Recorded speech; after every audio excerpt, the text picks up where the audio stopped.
আমাদের চট্টগ্রাম ৯ আসনের নয়নমণি আবু সুফিয়ান ভাইকে আবার অসংখ্য ধন্যবাদ। শত ব্যস্ততার মাঝে এসেছে।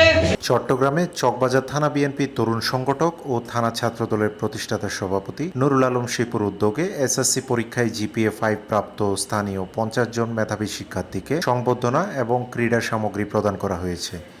অনুষ্ঠানে প্রধান অতিথি হিসেবে উপস্থিত থেকে কৃতি শিক্ষার্থীদের হাতে সম্মাননা স্মারক ও ক্রীড়া সামগ্রী তুলে দেন চট্টগ্রাম ৯ আসনের সংসদ সদস্য মোহাম্মদ আবু সুফিয়ান। তিনি শিক্ষার্থীদের উত্তরোত্তর সাফল্য ও উজ্জ্বল ভবিষ্যৎ কামনা করেন। অনুষ্ঠানে বক্তারা বলেন, শিক্ষার্থীরাই দেশের আগামী দিনের ভবিষ্যৎ। আয়োজক নুরুল আলম শিপুর এই প্রশংসনীয় উদ্যোগ শিক্ষার্থীদের পড়াশোনায় আরও বেশি অনুপ্রেরণা যোগাবে এবং সমাজে ইতিবাচক ভূমিকা রাখবে। নুরুল আলম শিপু তার বক্তব্যে বলেন, শিক্ষার্থীদের মেধা ও যোগ্যতাকে উৎসাহিত করাই এই আয়োজনের মূল উদ্দেশ্য।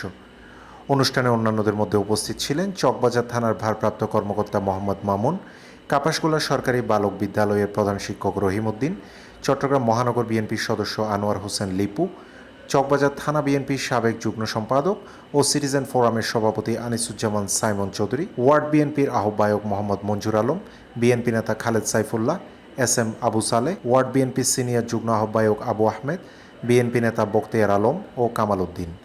এছাড়া কাপাসগোলা ইউনিট বিএনপির সভাপতি নুরুল হাসান টিপু, সাধারণ সম্পাদক হিরো, বিএনপি নেতা জসিমউদ্দিন, ইলিয়াস জিকু, ইমরান লিটন, আলী হায়দার রানা, আমির মাহমুদ খসরু রাজু, ফরহাদুল ইসলাম তারেক, নূর মোহাম্মদ ফাহিম, জাওয়াদ, প্রাচুর্য বড়ুয়া, শামীম, আদিত্য বড়ুয়া, নিলয়, নাফিস ও বেলাল সহ স্থানীয় রাজনৈতিক ও সামাজিক ব্যক্তিবর্গ উপস্থিত ছিলেন।